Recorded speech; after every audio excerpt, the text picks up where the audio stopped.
Hey guys, welcome back to my channel. I thought I'd do a brief video today on the Democratic race to elect a nominee to face off against Donald Trump in the upcoming presidential election this November. Obviously, that'll be held, all things considered, hopefully in November if the coronavirus outbreak is curtailed by then. Um, I guess I just have a couple of thoughts on the fact that what seems to be the case now is Joe Biden is the presumptive nominee to face off against Bernie Sanders in that election. And I do think that despite the fact that there are a lot of people who have actively gone out to vote for Biden over Sanders in the primaries, for me to come out here and say to you that it's merely a expression of establishment force that Biden is now the nominee. That would be disingenuous and wrong for me to say that. But essentially, I think the facts show, regardless, that the establishment did rally around Joe Biden and push him as the most electable candidate to face off against Trump this November.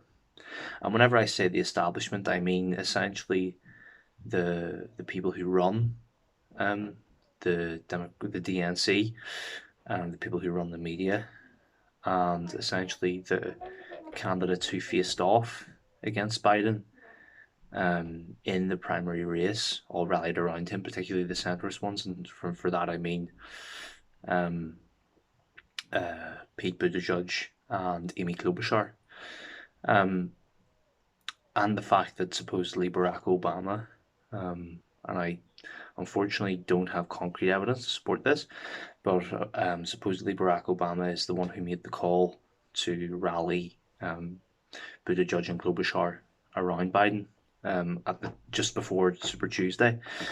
Um, so I guess that this video today is I want to confront the idea that Biden is the most electable candidate for the Democrats.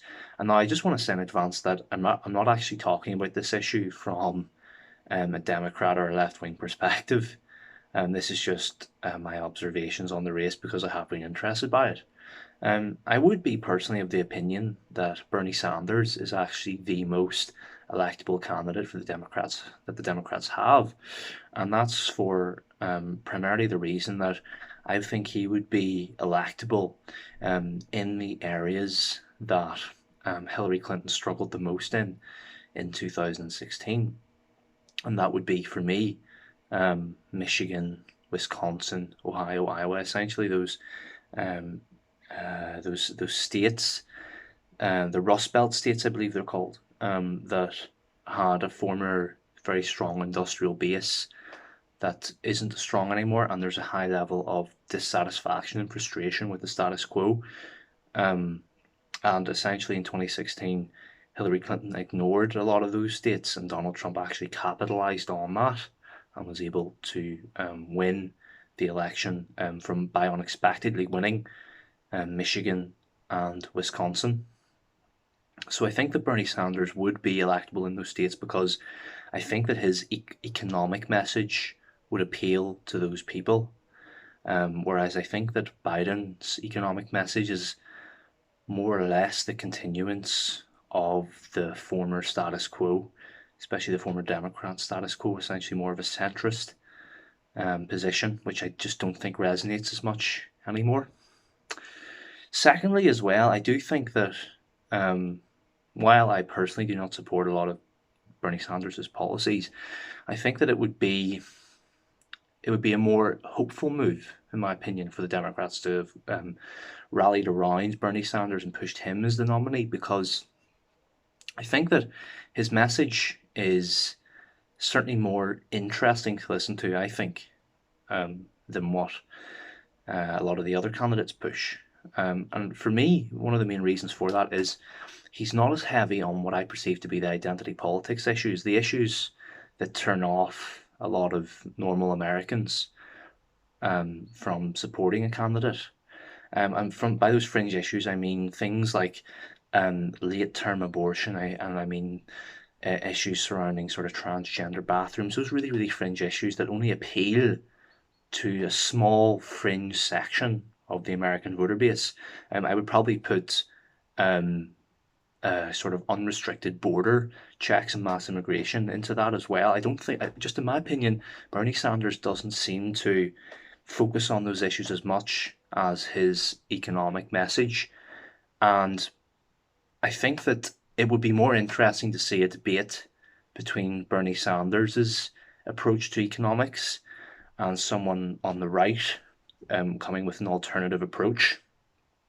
Um, I guess as well, why I think Biden won't be successful is because I just think that the tide across the West, and by the West I mean Europe and America, is really turning away from centrist parties, parties that have been the center of attention in the status quo now for a number of years.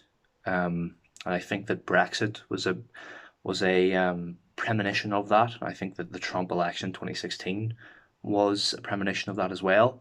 Um, and I also think that the movement of more radical parties across the European continent is an example of that too. Um, and by that I mean there's a growing number of parties on the far left and on the right and on the far right that are growing in stature and support. Um, and we're seeing strange coalitions in different countries form too. I mean, a couple of years ago, for example, the Communist Party of Portugal actually won their election. Um, so I guess that just to finish off this video, I just want to say that I think that the Democrats are making the wrong choice in picking Biden as their candidate, and I do not think that they will win in 2020 because of that choice. Primarily because I think that Biden just offers more of the same, and that message just doesn't resonate as well anymore. But thank you for listening, and I hope to see you again soon.